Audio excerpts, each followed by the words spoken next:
ആദ്യം നടത്തിയ ചാർജ് കൊടുത്ത് ട്രയൽ ഫസ്റ്റ് ചാർജില്ലേ, അതാണ് ഇപ്പം കോടതി ഫൈൻഡ് ചെയ്തിരിക്കുന്നത്. ആദ്യം അന്വേഷിച്ച് കൊടുത്ത ചാർജ് ഫൈനൽ റിപ്പോർട്ട് അതിലെ ആരോപണം കോടതി വിശ്വസിച്ച് അവരെല്ലാം ശിക്ഷിക്കുകയും ചെയ്തു. 7 പ്രതി. അത് കഴിഞ്ഞിട്ട് ദിലീപിനെ പ്രതിയാക്കുന്നതിന് മാത്രമായിട്ട് ഒരു സീനിയർ ഉദ്യോഗസ്ഥ ആ ടീമിലെ ഏറ്റവും ജൂനിയറായിട്ട് വൈദ്യുതി പോലീസിനെ അന്വേഷണം ഏൽപ്പിച്ചു. അവിടെ DYSPമാരുണ്ട്, SP-മാരുണ്ട്, എല്ലാവരും ഉണ്ട്. പിന്നാണ് ദിലീപിനായിട്ട് ഞാൻ കയറുന്നത്. ആ സീനിയർ ഉദ്യോഗസ്ഥനെ പിന്നീട് ആ കേസിൽ നിന്ന് ചുമതലയിൽ നിന്ന് പെട്ടെന്ന് നീക്കിയത് സർക്കാരിന് ബോധ്യപ്പെട്ടിട്ടാണോ? നീക്കിയില്ല, എല്ലാവരും ഉണ്ട്, എല്ലാവരും ടീമിലുണ്ട്.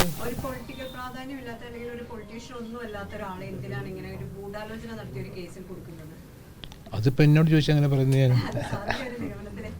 അത് ചില ഒരു സീനിയർ ഉദ്യോഗസ്ഥയ്ക്ക് പങ്കുണ്ടെന്ന് എൻ്റെ ഒരു വിശ്വാസം, തെളിവുണ്ട്.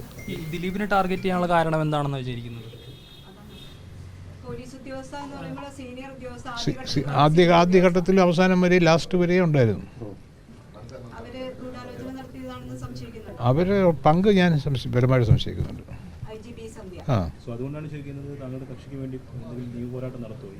അതെല്ലാം ജഡ്ജിമെന്റ് കണ്ടു പറയാം. ജഡ്ജിമെന്റ് നിങ്ങൾ ആലോചിക്കുക, ഒരു കേസിൻ്റെ അന്വേഷണം കഴിച്ച് വിസ്താരം 200 സാക്ഷി വിശേഷിച്ച് കഴിഞ്ഞിട്ട് വേറൊരു ക്രൈം രജിസ്റ്റർ ചെയ്യുക, ക്രൈം നമ്പർ 6 എന്ന് പറയുന്നത്.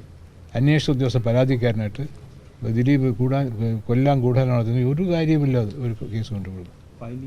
ഒരു കാര്യം, എൻ്റെ ഒരു കാര്യം എന്ന് വെച്ചാൽ ഒരു തെളിവിനൊരു മെമ്മറി കാർഡ് ഉണ്ടാക്കണം. മെമ്മറി കാർഡ് ഒരു റിക്കവറി നടത്തിയാലേ ഒക്കത്തുള്ളൂ. റിക്കവറി എടുത്താൽ പ്രതിയെ കസ്റ്റഡി എടുക്കണം.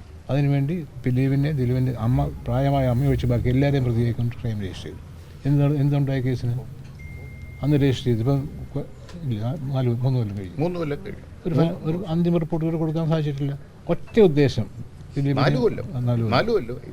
ദിലീപിനെ അല്ലെങ്കിൽ ആരെങ്കിലും കസ്റ്റഡി എടുത്തിട്ട് വൈദ്യുതി പോലീസിൻ്റെ ഇതിൻ്റെ കോപ്പിയുണ്ട്, പെൻഡ്രൈവ് ഉണ്ട്. അന്ന് ഞാൻ പെറ്റീഷൻ കൊടുത്തു, ആ പെൻഡ്രൈവ് കോടതി ഹാജരാക്കാൻ പറഞ്ഞിട്ടുണ്ട്. ഇതിനു വേണ്ടിയാണ് വെച്ചേക്കൊണ്ടിരിക്കുക, അതിനുവേണ്ടി കേസെന്നും പറഞ്ഞ് ജില്ലാ കോടതി പെറ്റീഷൻ കൊടുത്തത്.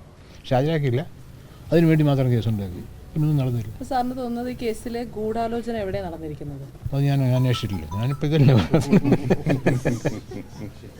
കാരണം ഈ അതിജീവിതയ്ക്ക് ഇപ്പോൾ ശിക്ഷിക്കപ്പെട്ട പ്രതികളുമായി വ്യക്തിവിരോധം ഉള്ള എന്തെങ്കിലും അങ്ങനെ എന്തെങ്കിലും ഉണ്ടെന്ന് പറയുന്നത്